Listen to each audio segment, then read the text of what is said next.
World war 3 की unofficial शुरुआत हो चुकी है और क्या इसकी चिंगारी खुद डोनाल्ड ट्रंप ने लगा दी है।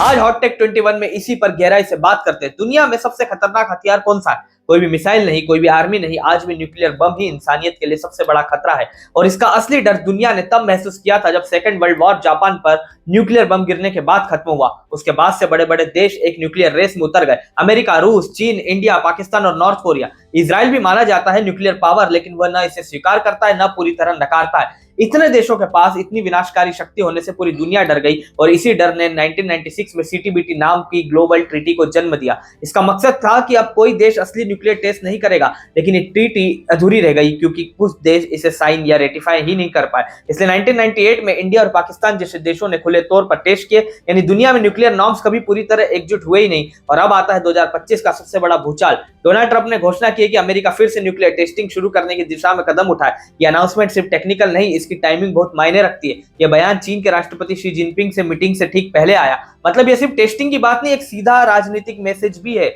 अमेरिका अभी भी दुनिया की सबसे बड़ी ताकत है। अब इसके पीछे दो बड़े कारण साफ दिखते हैं। पहला, पिछले 30 से 35 सालों में न्यूक्लियर तकनीक इतनी आगे बढ़ चुकी है कि केवल सिमुलेशन पर भरोसा करके अमेरिका अपनी नई क्षमता को वेरीफाई नहीं कर सकता। असली टेस्ट ही असली ताकत साबित करता है। दूसरा, ये एक बहुत स्ट्रेटेजिक पावर सिग्नल भी है, खासकर चीन और रूस की बढ़ती गतिविधियों के बीच।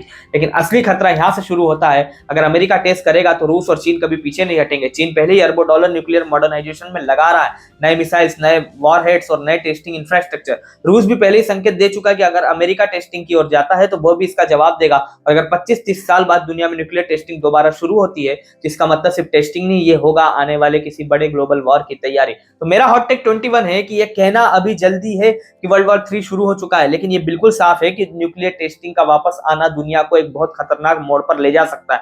क्या यह सच में WW3 की शुरुआत है या ये सिर्फ पावर का नया गेम है? कमेंट्स में बताओ। ऐसी और वीडियोस के लिए चैनल को सब्सक्राइब करें।